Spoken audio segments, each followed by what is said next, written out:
I'm Ryan Brown, the director of the Masters Academy of Art, and I just wanted to make a quick video to talk about various palettes that you could use that I recommend to all of my students for use in the studio. The first palette that I used, or first handheld palette that I used, was something I got in Florence.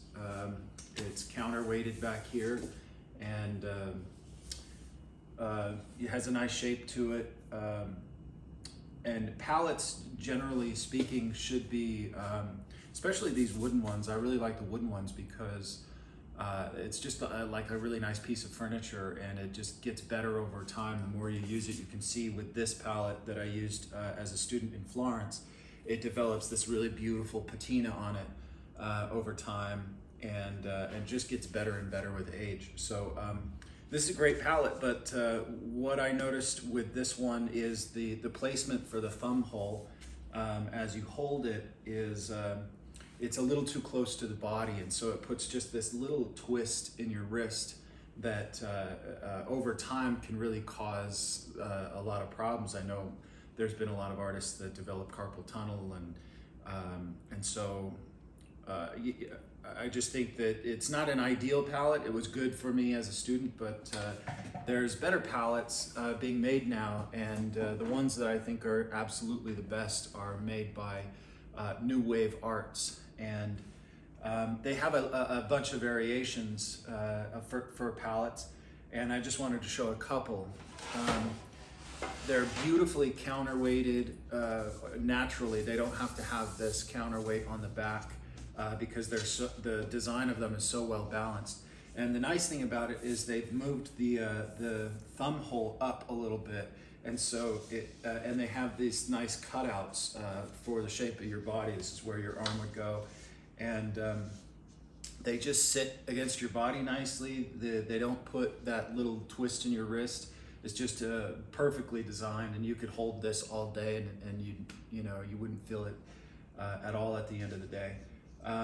This one is called the Grand View. It's quite large, but for really large projects where I'm doing a lot of walking back and forth from the canvas, this holds a lot of paint, a lot of surface area to mix on, and for big paintings, this Grand View palette is really nice.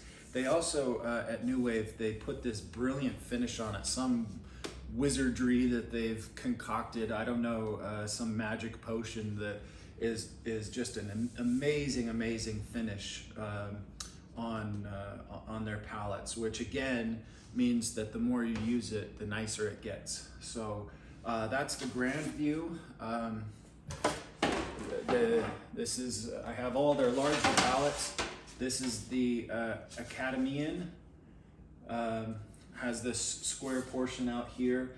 Basically the same fit. All their palettes have the same sort of fit. It just depends, they have different sizes, but as far as like the thumb hole position, they're all the same. So this one's really nice too. I find just for me that this is probably the one I've used the least. For whatever reason, I don't know. Still a very nice palette. I guess I like the round look. I don't know. This one is called the Expressionist palette. Very similar to the other two, but and again, same fit. All of these palettes are almost the same. It's just this outer shape that differs. But they're all quite large, and for me, again, I use them mostly just for larger projects. The smaller version, I only have one shape for the smaller version, and that's the Expressionist Confidant. And I've used this probably more than any palette ever. It's just, again, brilliant fit. It's a smaller size, so when I'm working on small to medium projects, this Expressionist Confidant is perfect. It's also small enough that I can put the whole thing in the freezer at the end of the day, and I like to keep my palettes pretty clean. I know some people let the big piles of paint build up on them, but I just I look at them as like nice pieces of furniture, so I like to take care of them. So I don't typically clean them off every single day, but I'll clean them off definitely at least once a week so that it doesn't build up and ruin the palette.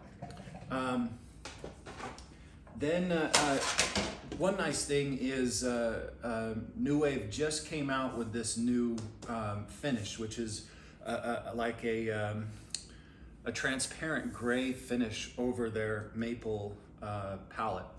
And so this is the same as the last palette. This is the natural finish, and this is the transparent gray finish. And this is just beautiful. I haven't used it yet, but it's such a gorgeous finish. You can see the wood grain through it. It has that sort of neutral gray that a lot of people like for mixing paint, and so I'm really excited to use this one.